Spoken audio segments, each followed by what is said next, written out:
Hi friends, welcome back to my channel. ఈరోజు మీకు ఈ సీరియల్లో ఏం జరిగిందో తెలుసుకోవాలి అనుకుంటున్నారా? అయితే వెంటనే మనం సీరియల్లోకి వెళ్ళిపోదాం. ఇక అపర్ణ వాళ్ళ ఇంట్లో అయితే ఎవరి పనుల్లో వాళ్ళు ఉండగా కొంతమంది టీవీ రిపోర్టర్స్, అలాగే ఏదో మహిళా మండలి నుంచి వచ్చినట్లుగా కొంతమంది లేడీస్ ఇంటికి వస్తూ ఉంటారు. అది చూసిన అపర్ణ, అత్తయ్య చూశారుగా, మళ్ళీ మీ మనవరాలు ఏం వెలగబెట్టిందో, ఏం పెంట చేసిందో చూడండి మీరే, టీవీ రిపోర్టర్స్ వస్తున్నారు అని చెప్పడంతో ఇక వెంటనే కావ్య బయటికి వస్తుంది. ఇక కావ్య వాళ్ళని, ఎవరు మీరు, ఇలా వచ్చారు, పైగా ఏంటి హడావుడి అని అడగడంతో అదే టైంలో పైనుంచి సుభాష్ అలాగే రాజ్ కూడా కిందకి వస్తారు. ఇక వాళ్ళైతే రాజ్ని మామూలుగా పొగడరు, భార్యని చాలా బాగా చూసుకుంటున్నారని, అలాగే తను చేసిన పనిని అవమానించకుండా గౌరవించి తాను కూడా అదే పని చేశారని, ఇక మట్టి తొక్కినందుకు ఇంత గొప్పింటి బిడ్డైనా సరే పేదవాళ్ళ కష్టాన్ని తెలుసుకున్నారని, మీలాంటి మంచి భర్త దొరికిన కావ్య గారికి, అలాగే మీలాగా భార్యని ప్రేమించేవారికి మేము సన్మానం చేయాలని వచ్చాము అని ఇక అందరూ కూడా రాజ్కి సన్మానం చేయాలి అంటారు. అలాగే కావ్యని ఇంత బాగా చూసుకున్నందుకు అన్ని విధాలుగా ప్రోత్సహిస్తున్న అపర్ణకు కూడా సన్మానం చేయాలి అని అంటారు. ఇక ఇదే ఇలా ఉండగా పక్క నుంచి ధాన్యలక్ష్మి అయితే, నిజమే, మా అక్క ప్రోత్సాహం లేకపోతే మా కావ్య ఇంతవరకు వచ్చేది కాదు అని ఇక వెటకారంగా మాట్లాడుతూ ఉంటుంది. అపర్ణ అయితే, ధాన్యలక్ష్మి ఏంటా మాటలు అని ఇక ధాన్యలక్ష్మి నోరు మూయిస్తుంది. కావ్య అయితే రాజ్ గురించి చాలా గొప్పగా చెబుతూ ఉంటుంది. నిజంగా ఈ ఇంటికి కోడలిగా రావడం నా అదృష్టం. ఒక మధ్యతరగతి కుటుంబంలో పుట్టాను.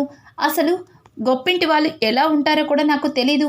కానీ ఈ ఇంట్లోకి వచ్చాక తెలిసింది, గొప్పవాళ్ళు పేదవాళ్ళు అనే తేడా అందరికీ ఉంటుందేమో కానీ మా ఇంట్లో మాత్రం ఉండదు అని చెప్పేసి, మా ఇంట్లో అందరూ కూడా నన్ను చాలా ప్రేమగా చూసుకుంటారని ఇక కావ్య అయితే ఇంట్లో అందరి గురించి ఒక్కొక్కరిగా చాలా గొప్పగా చెప్తుంది.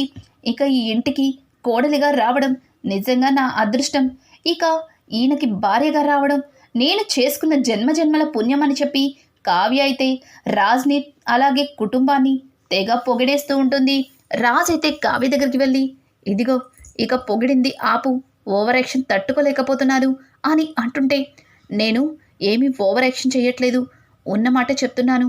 మీకు నా గురించి ఎటువంటి ఆలోచన లేదు, కానీ నేను మాత్రం మీ అందరి గురించి ఇలాగే ఆలోచిస్తున్నాను, నేను ఇలాగే అనుకుంటున్నాను, నేను నిజమే చెప్తున్నాను, అబద్ధం కాదు అని చెప్పి ఇక కావ్య అయితే రాజ్తో చెప్తుంది.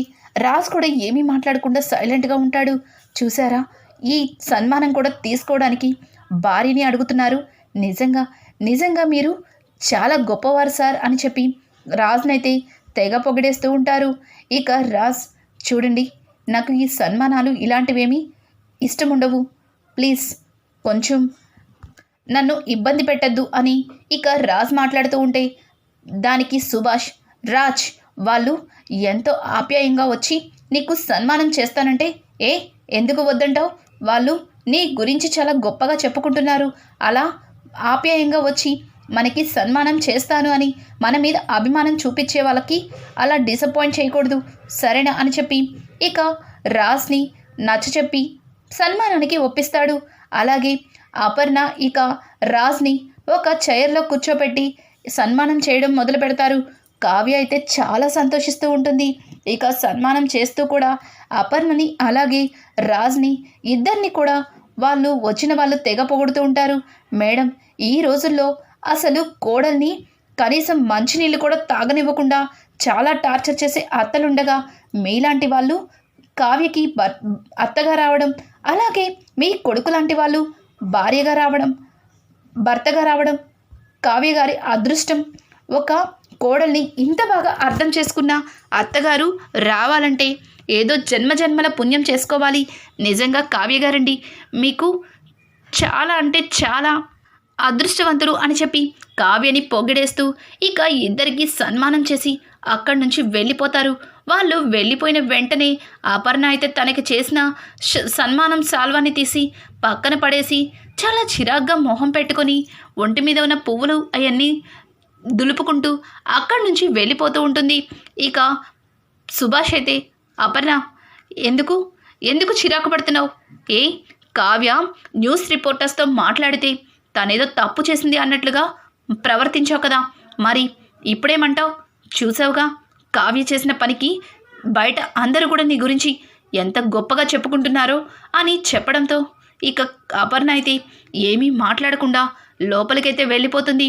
తరువాత రాజ్ కావ్యని ఆఫీస్కి రమ్మని పిలవకుండానే కావ్య గుమ్మం దగ్గర రెడీగా రాజ్ కోసం నుంచుని చూస్తూ ఉంటుంది. రాజుకైతే, ఏంటి కళావతి, నేను వాళ్ళ పుట్టింట్లో డ్రాప్ చేస్తానన్నా ఇక్కడి నుంచింది, లేకపోతే ఆఫీస్కి రావడానికా, దేని గురించి అని చెప్పి రాజ్ అయితే కావ్య వైపు చూస్తూ ఉంటాడు. ఇక కావ్య, ఏవండి ఆఫీస్కి ఇప్పటికే చాలా టైం అయింది, రండి వెళ్దాం అని కావ్య పిలవడంతో రాజ్ అయితే కావ్య రావడాన్ని ఒక విధంగా తనకి సంతోషంగా అనిపిస్తుంది. ఎందుకంటే ఆ పూర్ ఫ్యామిలీస్కి నచ్చే డిజైన్స్ కావ్య మాత్రమే వేయగలదు, అలాగే అవి కావ్య మాత్రమే ఎక్స్ప్లెయిన్ చెయ్యగలదు అని చెప్పేసి రాజ్ తన మనసులో అనుకుంటాడు. ఇంకా తను వేసిన డిజైన్స్ మీద రాజ్కైతే నమ్మకం ఉండదు. కావ్య ఏదో ఒక మేనేజ్ చేస్తుంది అన్న ఉద్దేశంతో కావ్యని తీసుకుని వెళ్తాడు. ఇక కంపెనీకి వెళ్ళడంతో కంపెనీలో రాజ్ అందరినీ వాళ్ళు వేసిన డిజైన్స్ని తీసుకొచ్చి క్యాబిన్లో ఇవ్వమని చెప్తాడు. ఇక కంపెనీ డిజైనర్స్ అందరూ కూడా రాజ్ క్యాబిన్లో వాళ్ళు వేసిన డిజైన్స్ని అయితే పెడతారు. ఇక ఇంతలో కంపెనీ ప్రాజెక్ట్ వాళ్ళైతే రానే వస్తారు. వాళ్ళందరినీ కూర్చోబెట్టి రాజ్ వాళ్ళతో మీటింగ్లో పాల్గొంటాడు. ఇక మీటింగ్లో రాజ్ వేసిన డిజైన్స్ అన్నీ కూడా వాళ్ళకైతే చూపిస్తాడు.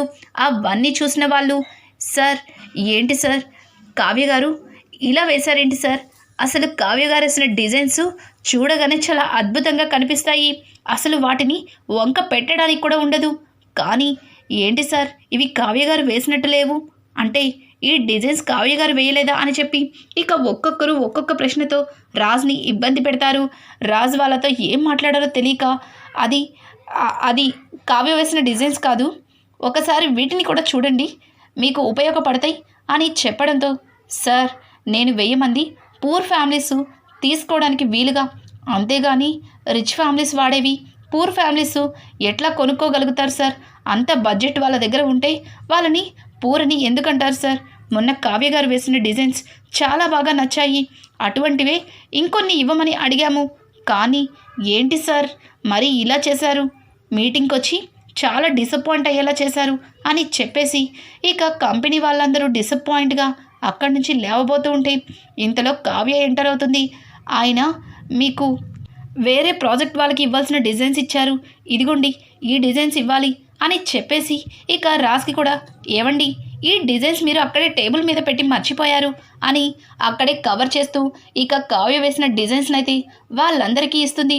వాటిని చూసిన వాళ్ళందరూ కూడా చాలా అంటే చాలా సంతోషిస్తారు. మేడం నిజంగా మీ చేతిలో అద్భుతం ఉంది మేడం, మీరు మధ్యతరగతి నుంచి వచ్చారని, మీకు అన్ని విధాలుగా ఈ డిజైన్స్ తెలుసని నేను మిమ్మల్ని పట్టించే ఈ కంపెనీకి ఇంత పెద్ద ప్రాజెక్ట్ని అప్పచెప్పాము, ఒక్కసారిగా ఆ డిజైన్స్ చూసి చాలా అంటే చాలా బాధగా అనిపించింది, కానీ వీటిని చూశాక నిజంగా మీరు వండర్ మేడం, వండర్ అని చెప్పి వెంటనే రాజ్కి అదే కంపెనీ కాకుండా వాళ్ళకి ఇక మొత్తం ఇండియా మొత్తంలో వాళ్ళ బ్రాంచెస్ ఎక్కడైతే ఉన్నాయో అన్ని బ్రాంచ్లకి కూడా రాజ్ వాళ్ళ స్వరాజ్ గ్రూప్ ఆఫ్ కంపెనీ నుంచే డిజైనర్ జ్యువెలరీ డిజైన్స్ ఇవ్వాలని చెప్పేసి ఇక ఆర్డర్ పెట్టేసి అక్కడి నుంచి ప్రాజెక్ట్ అగ్రిమెంట్ రాసుకొని వాళ్ళైతే వెళ్తారు. వాళ్ళు వెళ్ళిపోయిన తర్వాత రాజ్ ఆ అగ్రిమెంట్కి చాలా సంతోషిస్తాడు. ఎందుకంటే పూర్ ఫ్యామిలీస్కి కావాల్సిన జ్యువెలరీ డిజైన్స్ అయినా అవి చాలా ఎక్కువ మోతాదులో వాళ్ళు పెద్ద ప్రాజెక్ట్ని ఇవ్వడం బట్టి రాజ్ చాలా సంతోషిస్తాడు. ఒక విధంగా కావ్య తనకి చాలా సహాయం చేసిందనే రాజ్ అనుకుంటాడు. కానీ తన ఈగో అడ్డంతో కావ్యతో చెప్పటానికి ఆలోచిస్తూ ఉంటాడు. మీరు నాకేమీ థ్యాంక్స్ చెప్పక్కర్లేదు, మీరు థ్యాంక్స్ చెప్పాలని నేనేమీ ఎదురు కూడా చూడటం లేదు, ఇక బయలుదేరదామా అని చెప్పేసి కావ్య రాజ్తో అంటూ ఉంటే, రాజ్ హెల్ప్ చేసినందుకు థ్యాంక్స్ అని చెప్పేసి రాజ్ మాట్లాడుతూ, అలాగే ఇదిగో ఈ డిజైన్స్కి నీకు ఇవ్వాల్సిన డబ్బు అని తీయబోతుంటే, చూడండి నేనేమి డబ్బు కోసం ఈ డిజైన్స్ వేయలేదు, ఒకప్పుడు వేశానేమో, ఇప్పుడు మాత్రం నా భర్త ప్రెస్టేజీ కోసం వేశాను, నా భర్త కంపెనీ డెవలప్మెంట్ కోసం వేశాను, సరేనా అని చెప్పి ఇక కావ్య అక్కడి నుంచి వెళ్ళిపోతుంది. కావ్య అన్న మాటలకి రాజ్కి కొంచెం ఎక్కడో టచ్ అయినట్లుగా అనిపిస్తుంది. ఫేస్ కూడా కావ్యకి కొంచెం అట్రాక్టింగ్గా అయినట్టుగా మంచిగా మొహం పెట్టేసరికి అందరం కూడా రాజ్లో మార్పు మొదలైంది అని అయితే అనిపిస్తుంది. ఇక ఇదంతా ఇలా ఉండగా ఇక్కడ హాస్పిటల్కి వెళ్ళిన స్వప్న అయితే ఏ డాక్టర్ వచ్చి ఏం చెప్తుందో, ఎక్కడ తన కడుపు బండారం బయటపడుతుందనని తెగ భయపడుతూ ఉంటుంది. ఇక స్వప్నని చెకప్ చేసే డాక్టర్ రానే వస్తారు. డాక్టర్ దగ్గరికి వెళ్ళి, ఏంటండి మా అత్తగారు అపాయింట్మెంట్ తీసుకుంటే ఇంతసేపు మమ్మల్ని కూర్చోబెడతారా? అసలు మీకు ఎలా కనిపిస్తున్నాం? మా అత్తగారంటే ఏమనుకున్నారు అని చెప్పేసి కావాలని డాక్టర్తో గొడవ పడదామని స్వప్న అయితే ప్లాన్ చేసుకొని డాక్టర్ మీద అరుస్తూ ఉంటుంది. ఇదంతా ఇలా ఉండగా రుద్రాణి అయితే, ఏంటి అమ్మాయి ఓవర్ చేసేస్తుంది, దీనికి ఉన్నట్టుండి నా మీద ఇంత ప్రేమ ఎక్కువైపోయిందా, లేకపోతే కావాలని చేస్తుందా? మొదటి నుంచి కూడా ఈ అమ్మాయి డౌట్గానే ప్రవర్తిస్తుంది. అసలు ఏంటి అమ్మాయి పద్ధతి? ఏయ్ స్వప్న, డాక్టర్ వచ్చారు కదా, వచ్చిన తర్వాత ఏంటి గొడవ? ఈ గొడవతో నువ్వు మరింత లేట్ చేస్తున్నావు. వెళ్ళు, చెకప్కి వెళ్ళు. డాక్టర్ గారండి, తను నా కోడలు, తనకి ఉదయం నుంచి గ్యాప్ లేకుండా చాలా వాంటింగ్స్ అయ్యాయి. అదే తను ప్రెగ్నెంటు, కడుపులో బేబీ అంతా బాగానే ఉందో లేదో చెక్ చేసి చెప్పండి అని చెప్పేసి ఇక రుద్రాణి అయితే డాక్టర్కి అయితే చెప్తుంది. రుద్రాణి చెప్పిన మాటలకి స్వప్న అయితే, భగవంతుడా ఏంటి నాకు ఇలాంటి పరీక్ష వచ్చింది, ఇప్పుడు నేనేం చేసేది? ఈ డాక్టర్ డబ్బుకి లొంగుతుందో లేదో కూడా తెలీదు, లోపలికి నాతో పాటు మా అత్తగారు కూడా వస్తుందా ఏంటి అని అనుకుంటూ ఉండగానే డాక్టర్ గారైతే, మేడం పేషెంట్ని చెకప్ చేసేటప్పుడు తన భర్త కానీ అత్తగారు కానీ పక్కనే ఉండాలి, మరి ఎవరు వస్తున్నారు మీ ఇద్దరిలో అని చెప్పడంతో వెంటనే రాహుల్, మమ్మీ నాకు ఫోన్ మాట్లాడే పనుంది, మీరు వెళ్ళండి అని చెప్పి రాహుల్ మాట్లాడుతూ ఉంటే వీడి ఫోన్ కాల్స్ ఏదో వీడు తెగ కష్టపడిపోయినట్లుగా ఓవర్ చేస్తున్నాడు. వీడొస్తే నాకు ఏ ప్రాబ్లం ఉండదు, ఎందుకంటే వీడు ఫోన్లో ఏదో ఒకటి చూసుకుంటూ ఉంటాడు, ఇవేమీ పట్టించుకోడు, ఈలోపు నేను చేసే ప్లాన్ నేనే చేస్తాను అని చెప్పేసి కొద్దిసేపు ఆలోచించుకొని, రాహుల్ నువ్వే రావచ్చు కదా, నువ్వు పక్కనుంటే నాకు చాలా ధైర్యంగా ఉన్నట్టుంటుంది, అత్తయ్య గారంటే నాకు కొంచెం భయం రాహుల్, ప్లీజ్ రాహుల్ నువ్వేరా రాహుల్ అని చెప్పేసి కావాలని స్వప్న రాహుల్ని మాయ చేస్తుంది. ఇక రాహుల్ ఇక్కడ దాకా వచ్చాక తప్పుతుందా, సరేలే పద నేనే వస్తాను మమ్మీ, తనతో పాటు నేనే వెళ్తానులే అని చెప్పేసి రుద్రాణితో చెప్తాడు. ఇక రుద్రాణి కూడా సరేలే ఆ దరిద్రాన్ని తీసుకొని నువ్వే వెళ్ళు, ఇక్కడ దాకా తీసుకొచ్చింది కాక మళ్ళీ ఇదొక తంట మనకి అని చెప్పేసి రుద్రాణి తన మనసులో అనుకుని, వెళ్ళరా వెళ్ళు, నేను ఇక్కడే కూర్చుంటాను అని చెప్పి తను రిసెప్షన్లోనే కూర్చుంటుంది. ఇక స్వప్నని తీసుకుని లోపలికి వెళ్ళిన డాక్టర్ని స్వప్న ఏ రకంగా మాటల్లో పెట్టి తన కడుపు బండారం బయటికి రాకుండా చూద్దామా అని ఆలోచిస్తూ ఉండగానే డాక్టర్ అయితే గదిలోకి తీసుకెళ్తుంది. ఇక రాహుల్ కూడా పక్కనే ఉంటాడు. ఇంతలో రాహుల్కి ఫోన్ కాల్ అయితే వస్తుంది. డాక్టర్ గారు, సార్ ఫోన్ ఇక్కడ మాట్లాడకూడదు సార్, పేషెంట్లకి డిస్టర్బెన్స్గా ఉంటుంది అని అంటుంటే, 1 మినిట్ పెట్టేస్తాను అని చెప్పి కొంచెం పక్కగా వెళ్ళి తను ఫోన్ మాట్లాడుతూ ఉండగా ఇక ఇంతలో స్వప్న డాక్టర్కి నానా తంటాలు పడి తన కడుపు విషయాన్ని ఎలా అయినా సరే దాచిపెట్టి అబద్ధం చెప్పమని, మీకు ఎంత కావాలంటే అంత ఇస్తానని తన మెడలో ఉన్న చైన్ని తీసి ఇక డాక్టర్కి ఇవ్వబోతుంది.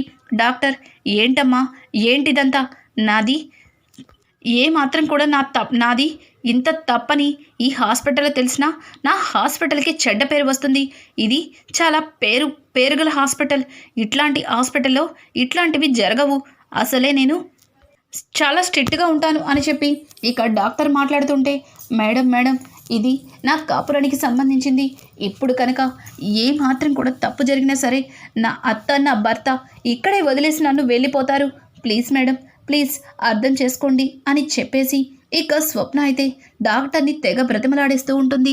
ఇక్కడ డాక్టర్ అయితే ఇక స్వప్న మాటలకి, చూడమ్మా నువ్విచ్చే డబ్బులకి బంగారానికి ఆశపడలేదు, నీ జీవితంతో ముడిపడి ఉందని ఒప్పుకుంటున్నాను, సరేనా? ఇక ఎక్కువ రోజులు కూడా నువ్వు ఈ విషయాన్ని దాచిపెట్టడానికి వీల్లేదు, నీకు ఆల్రెడీ థర్డ్ మంత్ కంప్లీట్ అయ్యి ఫోర్త్ మంత్ వస్తుంది అని మీ ఇంట్లో వాళ్ళందరూ అనుకుంటున్నారు. మీ అత్తగారు కూడా ఇందాక ఆ విషయం గురించి నాతో చెప్పింది. ఇప్పుడు రాను రాను నీకు పొట్ట పెరుగుతుంది.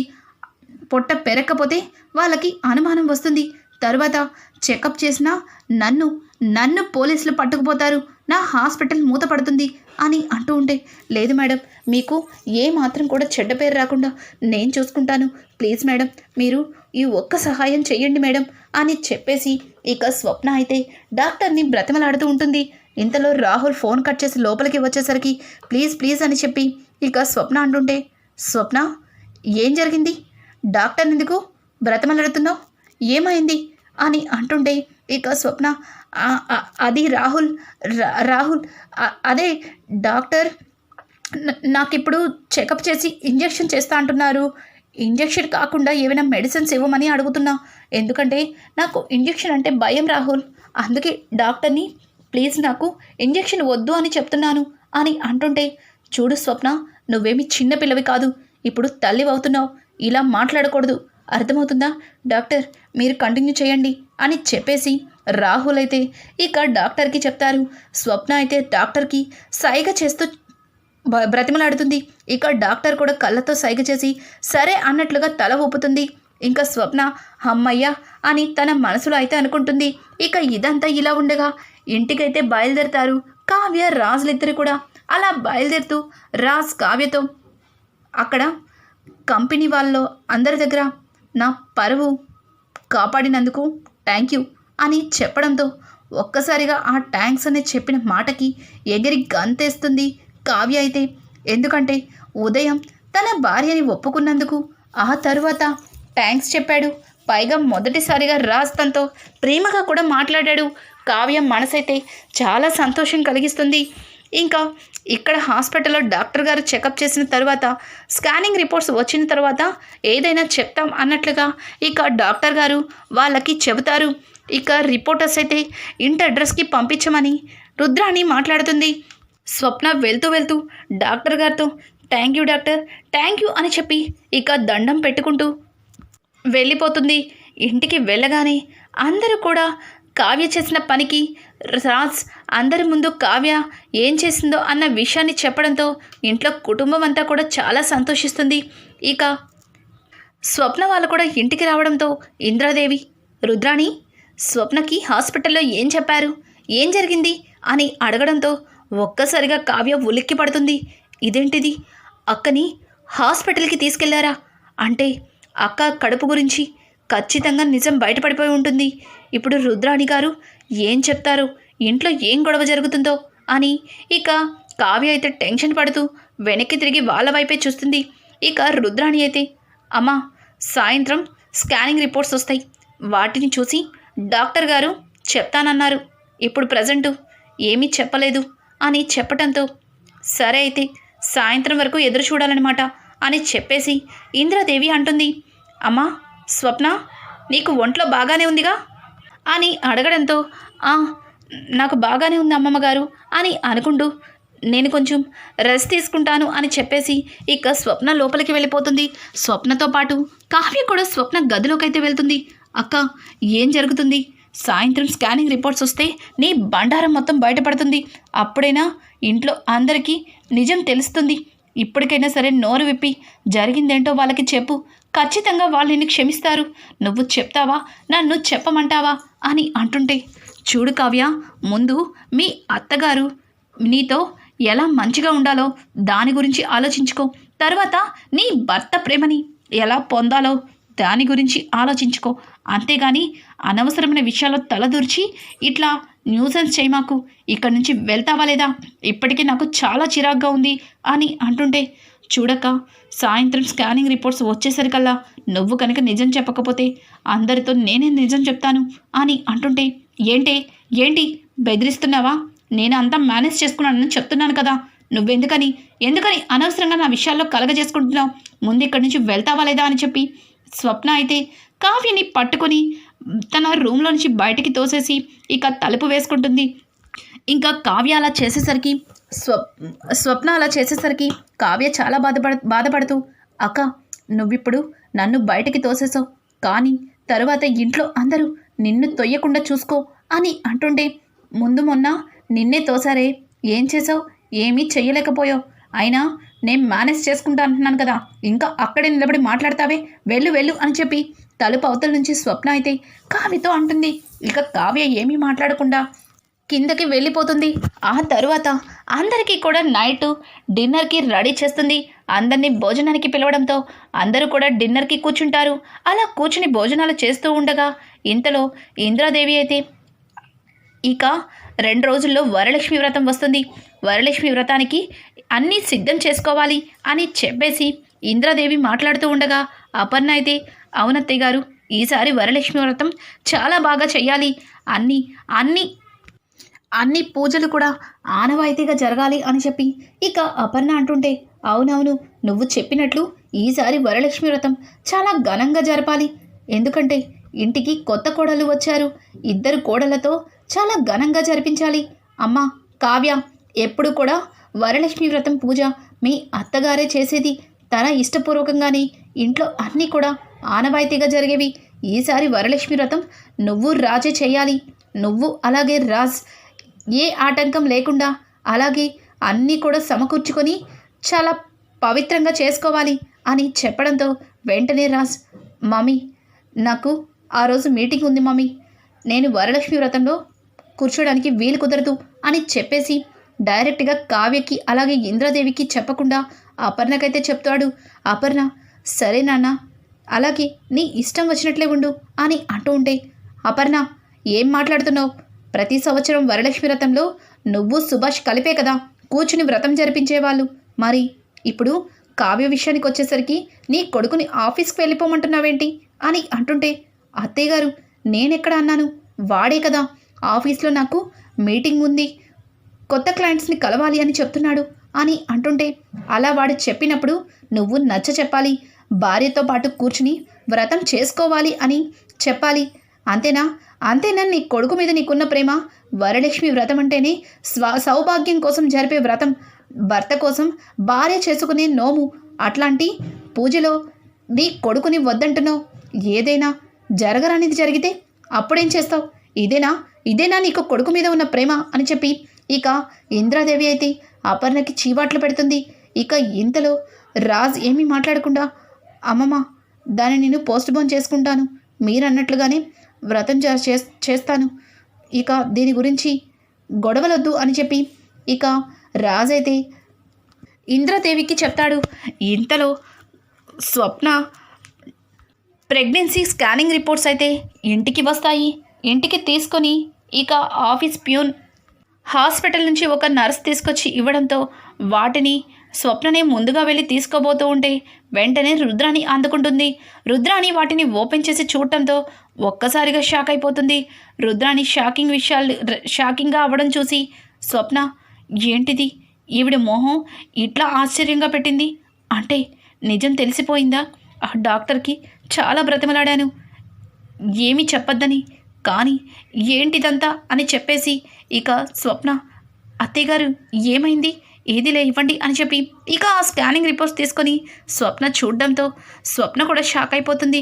ఇక కావ్య అయితే జరిగిందంతా జరిగిపోయింది, ఇప్పటికైనా నిజం చెప్పు స్వప్నక్క, ఏమైంది అని చెప్పి స్వప్నని అడుగుతూ ఉంటే స్వప్న ఎగిరి గంతేసి, కావ్య, నేను ప్రెగ్నెంట్, కావ్య, నేను ప్రెగ్నెంట్ అని చెప్పి అప్పుడే తను ప్రెగ్నెంట్ అన్న విషయాన్ని తెలిసినట్లుగా తెగ సంబరపడిపోతూ ఇంట్లో అందరి దగ్గర హడావుడి చేసేస్తుంది. ఇక ఇంద్రాదేవి అయితే, స్వప్న, ఏం మాట్లాడుతున్నావు?